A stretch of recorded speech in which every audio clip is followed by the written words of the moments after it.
Shalom Bapak Ibu Saudaraku yang diberkati oleh Tuhan. Kita kembali lagi dalam acara Kabar Baik hari ini. Kabar baik hari ini saya ambil di dalam kitab 1 Korintus pasal yang ke-15, ayatnya yang ke-56 sampai ayatnya yang ke-58. Firman Tuhan berbunyi demikian: Sengat maut ialah dosa, dan kuasa dosa ialah hukum Taurat. Tetapi syukur kepada Allah yang telah memberikan kemenangan bagi kita orang yang percaya kepada Yesus Kristus. Oleh karena itu, saudara-saudara yang kekasih dalam Tuhan, berdirilah teguh, jangan goyah.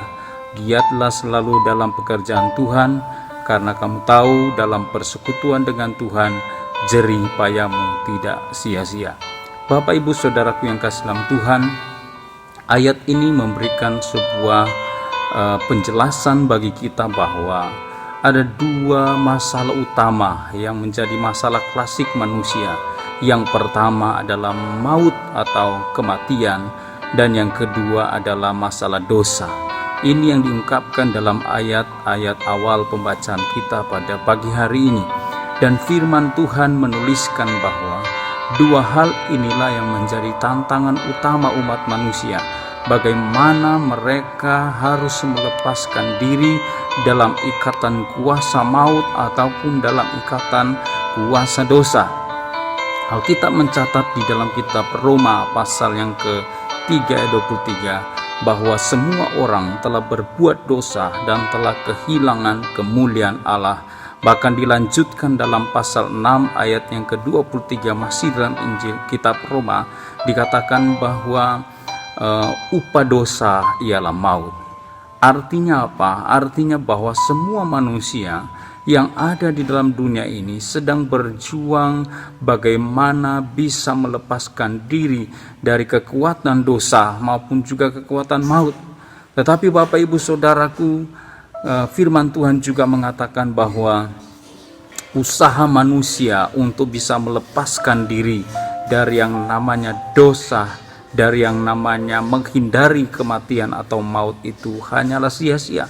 Karena ternyata pada akhirnya semua manusia dengan usaha sendiri itu menemui satu hal yang sia-sia. Tetapi satu ucapan syukur yang luar biasa diungkapkan dalam ayat ini, bahwa setiap kita yang percaya kepada Yesus Kristus, dikatakan firman Tuhan bahwa Kristus telah membawa kita masuk kepada yang disebut dengan jalan kemenangan. Kemenangan di dalam ayat ini berbicara tentang kemenangan dari dosa, kemenangan dari maut.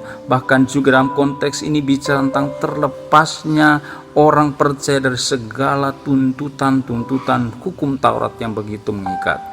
Nah, oleh karena itu Bapak Ibu Saudara, adalah satu ucapan syukur dan adalah satu tanggung jawab rohani bagi setiap kita untuk senantiasa hidup sesuai dengan kehendak Tuhan.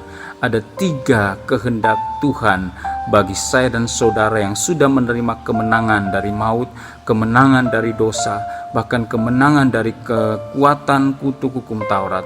Yang pertama, marilah kita berdiri teguh. Berdiri teguh artinya apa? Kita mau beriman sungguh-sungguh kepada Kristus. Apapun yang terjadi, iman kita tetap kuat, tetap kokoh, tetap percaya sungguh-sungguh kepada Tuhan. Kemudian yang kedua, bicara tentang jangan goyah. Bahwa setiap kondisi, setiap peristiwa, setiap pergumulan memang akan ada dampaknya. Apakah itu dampak secara fisik, secara jasmani, secara ekonomi, mungkin situasi hari-hari ini mungkin telah menekan hidup saya dan saudara, sehingga kita seakan-akan mengalami sesuatu yang tidak mampu kita tanggung. Tetapi percayalah bahwa perjuangan kita tidak sendiri, sehingga jangan sampai masalah dan pergumulan membuat saya dan saudara goyah, hilang kendali, dan akhirnya meninggalkan Tuhan. Tetaplah kokoh, tetap kuat di dalam Tuhan. Dan bagian terakhir, nasihat firman Tuhan bagi kita adalah marilah kita tetap giat selalu dalam pekerjaan Tuhan.